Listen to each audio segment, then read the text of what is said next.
నమస్తే రమ్మగారు. నమస్తే జయ. ఇది నాకు మంచి కథ, భక్తుల కథ చెప్తాను.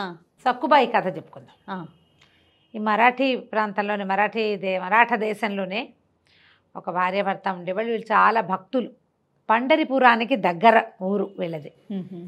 అయితే ఈ వీళ్ళకి ఒక అమ్మాయి పుట్టింది. లేక ఒకతే పిల్ల. అయితే ఈ పిల్ల పేరు సక్కుబాయి. వీళ్ళంతా బాయి పేరు కలుపుకుంటారు. కమలాబాయి అలాంటి పేర్లు ఉంటాయి కదా. బాయి అంటే స్త్రీ, బహుశా అలాగే అనిపిస్తుంది పేరు. అయితే ఈ సక్కుబాయి చిన్నప్పటి నుంచి పిల్ల కొంచెం మంచి బుద్ధి కలిగిన పిల్ల, వివేకవంతురాలు, బాగా భక్తి. పక్కనున్న గుళ్ళోకి వెళ్ళేది, వాళ్ళ అమ్మ చెప్పిన మాట వినేది, స్నేహితులతో ఆడుకునేది, బుద్ధిమంతురాలుగా ఉండేది. చిన్నప్పుడట ఒక 7-8 సంవత్సరాల వయసు ఉన్నప్పుడు, 8 ఏళ్ల వయసు అప్పుడు వాకిట్లో కూర్చుని మట్టితో గుడి కట్టుకుంటోంది. పిల్లలు ఇసుక గూళ్ళు కడతారు కదా, అవును, పిచ్చి గూళ్ళు, చిన్న చిన్న గూడులా కట్టి దాన్ని ఇట్లా గుడిలాగా చేస్తుంది. సదానందుడు అనే ఒక సిద్ధుడు, ఒక యోగి ఆ దారిలో వెళ్తున్నాడు. ఆయన ఏదో జపం చేసుకుంటూ వెళ్తూ ఆయన కాలు ఈ గుడి మీద పడింది. పిల్ల కట్టుకుంటున్న ఇసుగూడు మీద పడేసరికల్లా ఇసుగూడు అణిగిపోయింది. పిల్ల బెక్కమొహం వేసి ఏడుపు మొహంతో చూసింది ఆయనకేసి. ఆయనకి తెలిసింది తనేం చేశాను. చూసుకుని అమ్మ నెత్తి మీద చెయ్యేసి చెప్పేట, సృష్టి బ్రహ్మదేవుడు ఇలాంటి మృణ్మయ మందిరాలు నిర్మిస్తాడు, మట్టితో చేసేవి. ఆ మృణ్మయ మందిరాలు మట్టి మందిరాలం మనము. ఈ మృణ్మయ మందిరంలో ఒక తన్మయ మందిరాన్ని నిర్మించాలి. మట్టి గూడు, భగవంతుడు నిర్మించిన మట్టి గూట్లో జీవుడు ఉంటాడు. మనం నిర్మించిన తన్మయ మందిరంలో అంటే తనువుతో లోపల చేసినటువంటి గుడిలో భగవంతుడు ఉంటాడు. ఆ తన్మయ మందిరంలో భగవంతుడిని ఉంచాలంటే చిన్మయ స్ఫూర్తి కావాలి. దానికి చిత్ ఏమిటో తెలుసుకోవాలి. మనము కానిది ఇంకొకటి ఏదో ఉంది. ఇది మనం కదా, నేను నువ్వేమైనా చేసావా? నువ్వు ఏదో క్రియ చేస్తే మానవుడు, ఒక మనిషి పుట్టాడు. నీవు ఏ క్రియ వల్ల మానవుడు జన్మించాడో ఈ క్రియకి ఈ మానవుడికి సంబంధం లేదు. ఇది వేరే స్వరూపం. అంటే ఇప్పుడు ఈ క్రియ వరకే నీది. ఈ క్రియలోంచి ఒకడు జన్మించడం అనేది నీ ప్రమేయంతో జరగదు. అలా దానంతటా జరిగిపోతుంది. ఆ జరిపేవాడు బ్రహ్మ. అతను ఏం చేస్తాడు, ఇందులో ఒక జీవుడిని ప్రవేశపెడతాడు.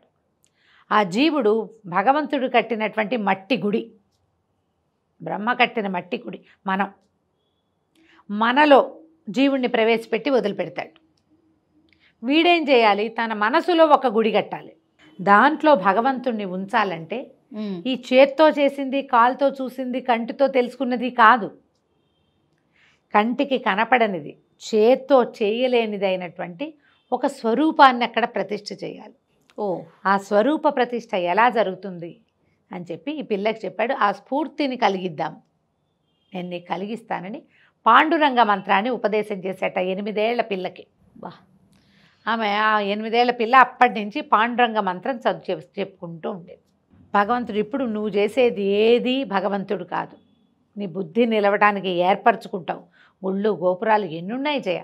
అవునండి, ఎన్ని వేల లక్షల దేవాలయాలు ఉన్నాయి, ఎన్నో ప్రతిమా స్వరూపాలు.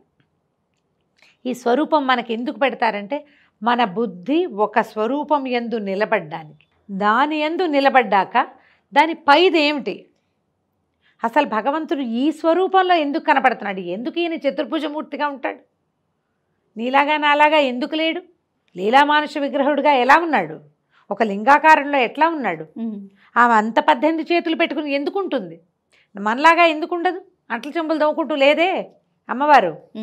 ఎందుకు ఒక ప్రత్యేక స్వరూపం, నీలో నీకు తెలియని భగవదంశ ఒకటి ఉంది. అది ఎన్ని రూపాలైనా ధరించగలదు. నీలో, నాలో, పిచకలో, పందిలో అంతా ఒకటే ఉంది. ప్రతి దాంట్లోనూ ఇలా ప్రత్యేకమైన స్వరూపం ఉంది. అందులోకి వెళ్ళలేకపోతాం మనం. ఎంతసేపు ముక్కు కన్ను వాటిని చూస్తూ ఉంటాం. ఇలాంటి భావాలని ఈయన సదానందుడు ఈ అమ్మాయికి సక్కుబాయికి కలిగించాడు. పిల్లవ కాస్త పెద్దదయ్యాక వివాహం చేశారు. మరాఠీ పేర్లు కదా, మిత్రకాంతుడు అనే పేరున్న ఆయనతోటి పెళ్లి చేశారు.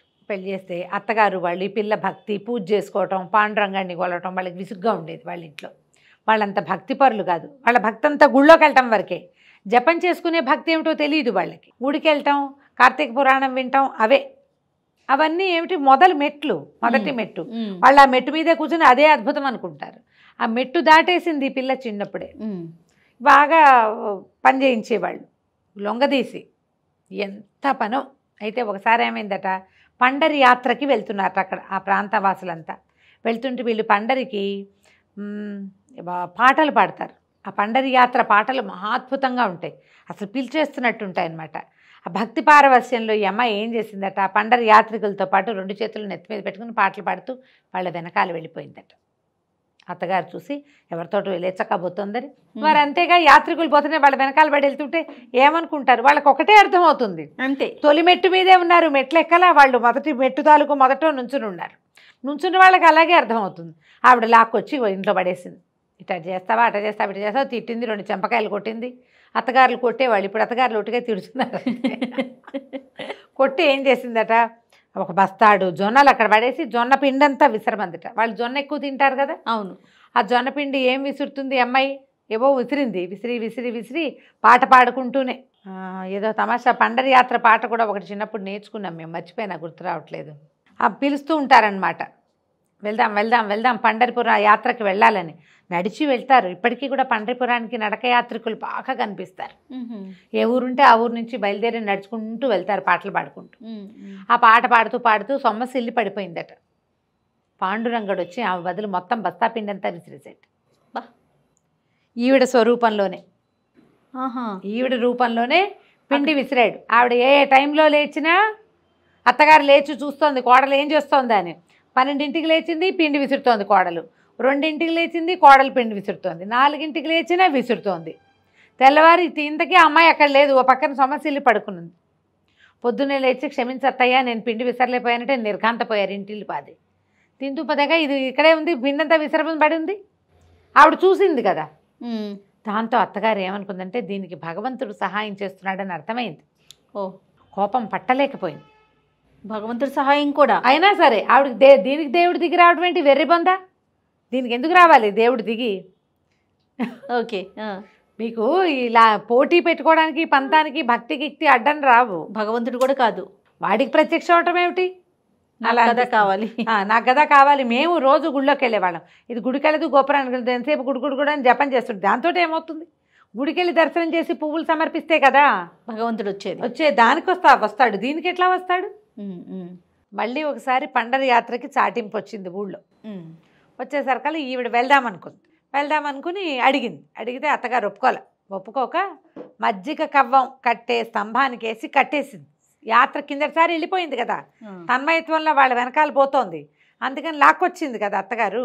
ఈసారి కట్టేసి వెళ్ళిపోకుండా ఉండటానికి తాడేసి కట్టేసింది.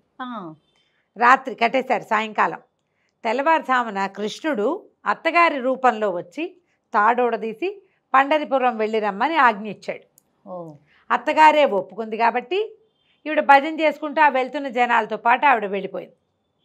కృష్ణుడు అప్పుడు సక్కుబాయి వేషంతో ఆ స్తంభానికి వేసి కట్టేసుకున్నాడు. పాండురంగడే ఆయనే బంధింపబడ్డాడు సక్కుబాయి బదులు. చిన్నప్పుడు వాళ్ళ అమ్మ కట్టేసింది ఒకసారి, ఈయన్ని దేనికేసి కట్టింది, రోలు కట్టింది. ఈసారి మజ్జిగ చేసే కవ్వం స్తంభానికి వేసి కట్టుబడి నుంచునున్నాడు. అత్తగారు వచ్చింది, తెల్లవారు చూసుకుంది, పండరి యాత్ర వెళ్ళిపోయింది, ఇంక ఇదేం చేయదని బూడదీసింది కట్లు. ఇప్పుడు సక్కుబాయి వచ్చేదాకా ఎవరు చేయాలి పనులు? ఇక్కడ కృష్ణుడే చేయాల్సింది. రంగడు పాండురంగడు పని చేయాల్సింది. ఇక అక్కడి నుంచి పొద్దున్నే వాకిలు ఉడిచాడు, మజ్జిగ చిలికాడు, వెన్న తీశాడు, జొన్నలు దంచాడు, రొట్టెలు చేశాడు, సంకటి చేశాడు, అత్తగారి కాళ్ళు పిసికాడు, భర్తతో ముద్దుగా ముచ్చటగా సల్లాపంగా ప్రవర్తించాడు. ఇక తన భక్తురాలు వెళ్ళి సశరీరంగా పాండురంగడిని చూసే వరకు కూడా రోజుల తరబడి అత్తారింట్లో సేవించాడు. ఈ భగవంతుడితోటి సేవించబడ్డం వల్ల అత్తగారు కూడా ఒక రకంగా మెతగ్గా అయిపోయిందట.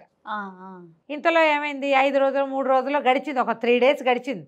3 రోజుల పాటు భగవంతుడే వీళ్ళింట్లో సేవించాడు కోడలి బదులు. అక్కడికి ఆ పండరి యాత్రకు వెళ్ళి వాళ్ళ ఊరు పక్కనే దగ్గరే కదా, 3 రోజుల్లో అయిపోతుంది యాత్ర. తిరిగి వచ్చిన వాళ్ళు ఎవరో సక్కుబాయిని అక్కడ చూసామన్నారు. వీళ్ళింటో చెప్పేసరికి వీళ్ళు నిర్కాంతపోయారు. రోజు ఇక్కడే ఉంది కదా, పండరి యాత్రకు ఎట్లా వెళ్తుంది? ఆ యాత్రకు వెళ్ళింది ఎప్పుడు? ఒకరోజు తెల్లవారుజామున 3 రోజుల నాడు తెల్లవారుజామున అత్తగారు చూసేసరికల్లా సక్కుబాయి స్తంభానికి ఏ తాడుతో తను కట్టేసిందో అదే తాడుతో కనపడింది. ఈ 3 రోజులు ఆమె నవ్వు, ఆమె మందహాసం, ఆమె పని తలుచుకునేసరికి వీళ్ళకి ఒళ్ళు జలధరించిపోయింది. ఎవరొచ్చి సక్కు బదులు తమని సేవించారో వీళ్ళకి అర్థం కాల. అక్కడికి వెళ్ళి భగవంతుని చూసిన సక్కుబాయి ఆయనలో లీనమైపోయిందట. తిరిగి రాలా వెనక్కి. వీరికి ఇక్కడ సక్కు మరణించిందన్న వార్త వచ్చింది, శరీరం పడిపోయింది, ఆమె ఆత్మ భగవంతుడిలో లీనమైపోయింది. వీళ్ళకి కబురు వచ్చింది, వీళ్ళకి పరిగెత్తుకుంటూ వెళ్తే ఏముంది, వీళ్ళ ఇంట్లో లేదు సక్కుబాయి, అక్కడ ఉంది ఆమె శరీరం. ఆమెను తెచ్చుకుని దహనం చేసుకున్నారు వీళ్ళు. అట్లా సక్కుబాయి భగవంతుడిలో లీనం అవడానికి 8వ ఏట సదానందుడు అనేటువంటి సిద్ధుడు ఇచ్చిన మంత్రంతో అట్లా భగవంతుడినే పట్టుకుని పట్టుకుని పట్టుకుని పట్టుకుని చివరికి ఆయన్ని చూడాలన్న స్వరూపం చూడాలన్న కోరికతోటి ఆయన్ని చూసి ఆయనలోనే ఐక్యమైపోయిందట సతీ సక్కుబాయి.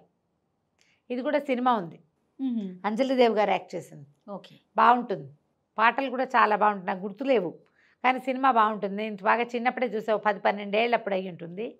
నాకు మామూలుగానే అంజలిదేవి అంటే చాలా ఇష్టం. ఓకే, నా నవ్వు అది బాగా నచ్చుతాయి నాకు. నాకు రౌండ్ ఫేస్ ఇష్టం అని చెప్తుంటాను ప్రతిసారి నీకు. అంజలిదేవేనా? రైట్, చాలా ఇష్టం నాకు.